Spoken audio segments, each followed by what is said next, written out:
All right, let's jump right in.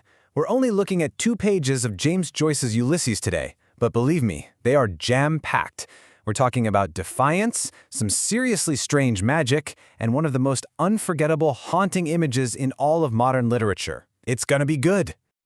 Hey everyone, and welcome to our summary of episode 13 from the Ulysses Unlocked podcast, where we're breaking down Ulysses by James Joyce 1 page at a time.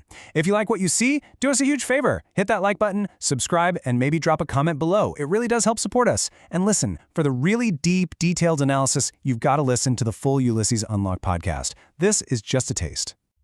So this really is the big question for these pages, isn't it? What on earth does it mean to be a horrible example of free thought? It all starts when this Englishman, Haynes, asks Stephen Dedalus a pretty straightforward question. Hey, do you believe in a personal God? But Stephen's answer?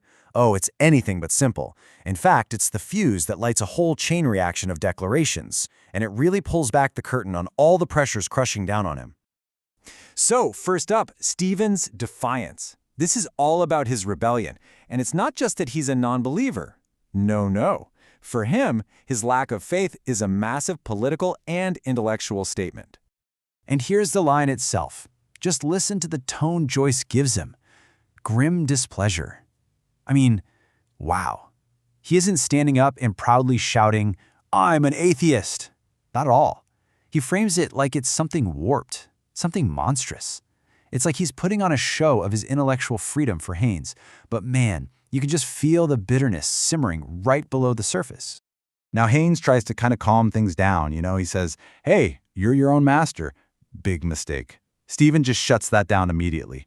And that rejection leads us to one of the most famous lines in the entire book, where he lays out exactly who he thinks is pulling his strings. In English and in Italian. You can almost see Haynes scratching his head. He's like, Italian? He asks it twice. He completely misses the metaphor.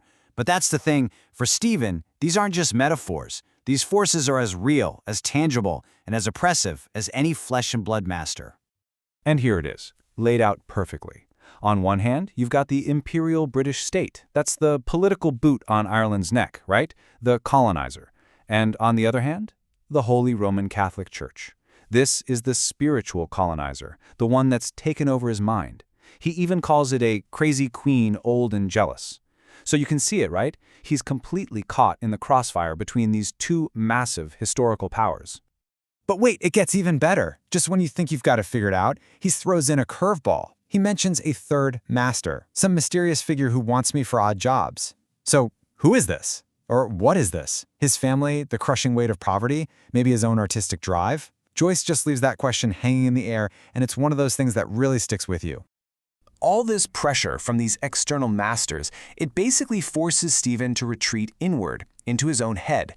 And let me tell you, the landscape of his mind is an incredibly strange, almost magical place. This is where the story gets wonderfully weird. Okay, so picture this. He's walking along, and his walking stick, his ashplant, squeals on the path. But to Stephen, it's not just a random noise. He hears it as a voice, a companion, calling his name. He calls it my familiar. Which of course begs the question, what on earth is a familiar? Well, a familiar spirit, if you dive into European folklore, was basically a magical sidekick for witches and sorcerers, a supernatural entity that would help them out, protect them, and serve them. Right, so they often showed up as animals, the classic black cat, or a dog, or a toad, and they even had these cute nicknames. So here's the real takeaway. Stephen doesn't just see himself as an artist. He sees himself as a kind of magician. And this plugs right into this huge idea in modernism, the artist as a new kind of god, a priest of the eternal imagination, creating entire worlds just with words. So that walking stick, it's not just a stick anymore, it's a wand, it's his tool. And this idea of intellectual power, this magician mindset, it keeps going. His brain pivots away from his own private magic and right back to that other master, the church. But he's not thinking about prayer or faith. Oh no. He's thinking about rebellion. So he hears these grand, booming Latin words from the Nicene Creed in his head, and one holy Catholic and apostolic church. For most people, that's a declaration of faith and unity. But for Stephen, it's a trigger. It sets off this incredible mental list of every single person who ever stood up and defied that unity. And bam, his mind just rattles them off. Photius, Arius, Valentine, Sibelius. Now don't worry, you don't have to know who all these guys are. What's important is that they were the original rebels, the heresiarchs. These were the thinkers who challenged the very foundations of the church. So by thinking of them, Stephen is basically saying, these are my people. He's putting himself in that lineage of defiance. And then everything changes.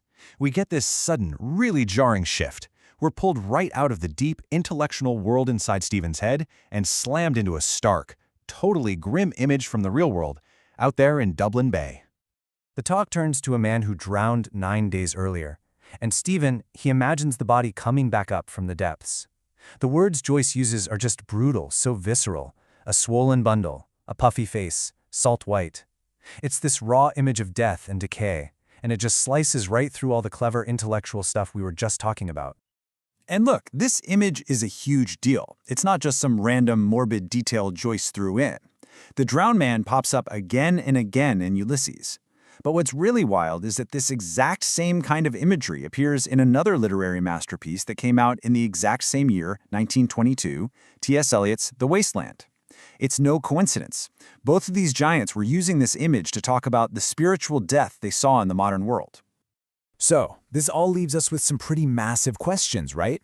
What is this drowned man really about? Is it just a literal body?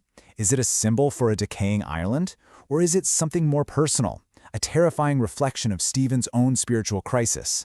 And maybe the biggest question of all, how did this one single image become so central to both Joyce and Eliot, the two titans of modernism?